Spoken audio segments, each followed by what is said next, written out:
Salut les amoureux du ballon rond, j'espère que vous allez bien. On commence comme d'hab ce tour de la presse sportive en France avec le Paris Saint-Germain qui est confronté à un choix capital comme le placard de l'équipe ce mercredi matin. En effet, le club parisien devra trancher entre Gianluigi Donnarumma et Lucas Chevalier. Comme on vous l'a relayé, l'arrivée du portier du LOSC est imminente. Un accord a été trouvé avec le joueur et le club. Pendant ce temps-là, les négociations sont toujours au point mort concernant l'Italien. S'il n'est pas exclu qu'il reste, il ne sera a priori pas question d'établir un turnover entre les deux portiers. Si le départ probable de Donnarumma chagrine certains supporters parisiens, Lucas Chevalier n'a pas à rougir de la comparaison avec son aîné. Comme l'analyse l'équipe dans ses pages intérieures, les deux hommes ont des qualités indéniables.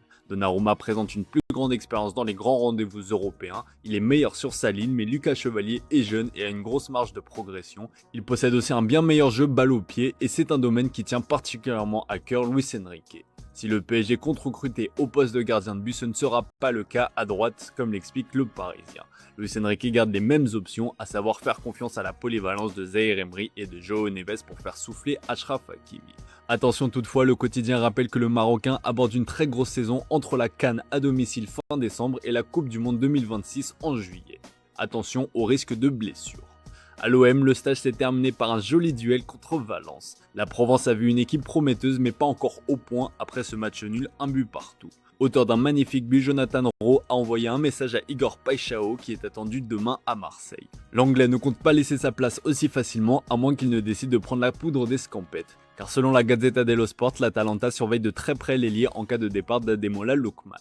Et justement, filons en Italie pour évoquer le dossier de l'attaquant nigérian. Lookman a pris sa décision, il veut rejoindre l'Inter à tout prix. Et comme l'explique la Gazzetta dello Sport dans son édition du jour, le joueur fait pression sur le club Nerazzurri en lui demandant d'augmenter son offre. Aux dernières nouvelles, la proposition des Nerazzurri s'élève à 45 millions d'euros, bonus compris.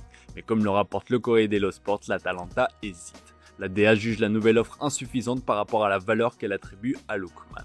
Le journal au Papyrus s'attend toutefois à un dénouement positif car l'écart s'est désormais réduit par rapport au début des négociations.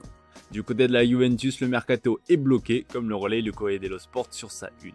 McKennie ne compte pas renouveler son contrat, Douglas Luiz demande un prêt, Weah veut rejoindre l'OM et Vlahovic ne fera pas de concession. Le cas du Serbe est celui qui pose le plus de problèmes à la vieille dame. L'attaquant dispose du plus gros salaire de l'effectif et serait prêt à aller au bout de son contrat. En cas de rupture, Vlahovic demande de grosses indemnités, ce que le club refuse de lui payer. Selon la Gazzetta dello Sport, Comoli espère le vendre entre 25 et 30 millions d'euros pour financer le transfert de Kolo Muani. Mais pour le moment, aucune offre concrète n'est arrivée pour le Serbe. Résultat, le mercato de la Juventus n'avance pas.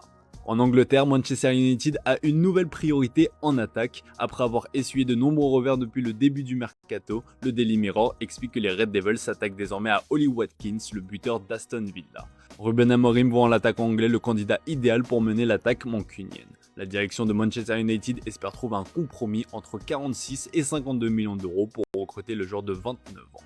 Le Daily Star confirme l'intérêt pour Ollie Watkins avec un jeu de mots qui sent bon l'été. De son côté, le Daily Mail rapporte que Benjamin Sesko est aussi dans les petits papiers. Nouvelle recrue des Red Devils, Bemo a donné son avis sur l'attaquant anglais qu'il a côtoyé à Brentford. Comme le relaye le Manchester Evening News, si le Camerounais pouvait choisir, ce serait bien évidemment Ollie Watkins. Reste à savoir si la direction l'écoutera. On file en Espagne avec Xabi Alonso qui a pris une très grosse décision pour la saison à venir. Alors que sa direction est réticente à l'idée de lui offrir un milieu de terrain, l'Espagnol a décidé de promouvoir Arda Güler. Comme le placarde le journal Marca, le Turc va prendre du galon après sa Coupe du Monde des clubs réussie. Xabi Alonso a été ravi de la performance et de l'attitude de Güler. Ce qui l'a le plus surpris, c'est non seulement sa qualité balle au pied, mais aussi sa volonté d'appréhender son nouveau poste de milieu relayeur.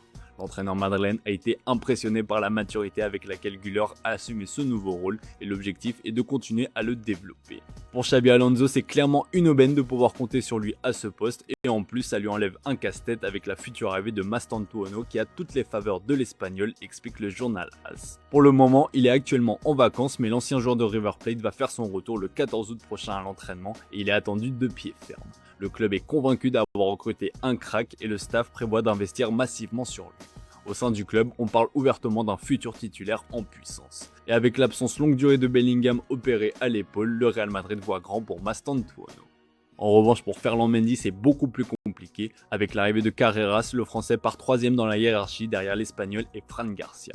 Le journal AS assure cependant que Mendy a un plan et qu'il compte se battre pour sa place. Il reste calme et confiant quant à sa capacité à récupérer sa place une fois guéri de sa blessure. Rien n'a changé pour le joueur puisque ni lui ni son entourage n'ont été informés par le club qu'il n'était pas retenu. On termine ce tour de la presse sportive avec le cas Ter Stegen qui donne de sacrés mots de tête au Barça. Le journal Sport évoque l'opération polémique du gardien allemand dans son édition du jour. Comme l'a affirmé l'intéressé, il sera écarté des terrains pendant 3 mois. Sauf que la direction catalane soupçonnerait Marc-André Ter Stegen d'avoir exagéré la durée de son indisponibilité pour retarder son club de pouvoir inscrire Joan Garcia, indique le journal espagnol. L'affaire est désormais entre les mains de la justice, rapporte le journal AS. Le Barça a déjà lancé les procédures nécessaires afin d'activer le mécanisme prévu par la Liga pour les blessures de longue durée, dans le but de libérer une place dans l'effectif et de permettre à l'Allemand de percevoir 80% de son salaire via l'assurance. Comme le rapporte le quotidien AS, un rapport préliminaire a été rédigé immédiatement après l'opération du gardien par la spécialiste Amélie Leglise, qui atteste une indisponibilité de 4 mois. Cette durée figure dans le dossier destiné à la commission médicale de la Liga. Une fois validé, cela permettrait au Barça d'inscrire un remplaçant temporaire sans contrevenir aux règles salariales strictes imposées par le fair play financier espagnol. Les mauvaises nouvelles s'enchaînent au Barça puisque Ronald Araujo a menacé de claquer la porte. Selon la Vanguardia, si l'Uruguayen s'aperçoit qu'il n'est pas dans le 11 de départ lors des 3 premières journées de Liga, il demandera à partir. Le défenseur n'acceptera pas un rôle de remplaçant cette saison. Le club catalan ne le retiendra pas et ce sera pareil pour Lewandowski. Comme le rapporte Mundo Deportivo, l'Arabie Saoudite garde un œil attentif sur la situation du Polonais. Si l'attaquant se dit euro en Catalogne, les millions de l'Arabie Saoudite pourraient le faire craquer. Et à 36 ans, il semble difficile pour le joueur de refuser un long contrat grassement payé.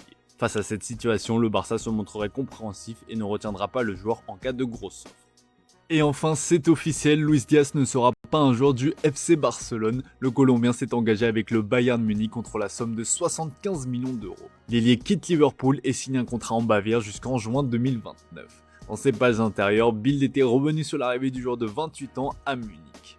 Avec cette très belle vente, Liverpool devrait donc accélérer prochainement pour la suite de son mercato. Voilà les amis, c'est tout pour ce matin. Merci pour votre fidélité, très belle journée à vous. Comme d'hab, on se retrouve en fin d'après-midi pour le traditionnel JT Foot Mercato.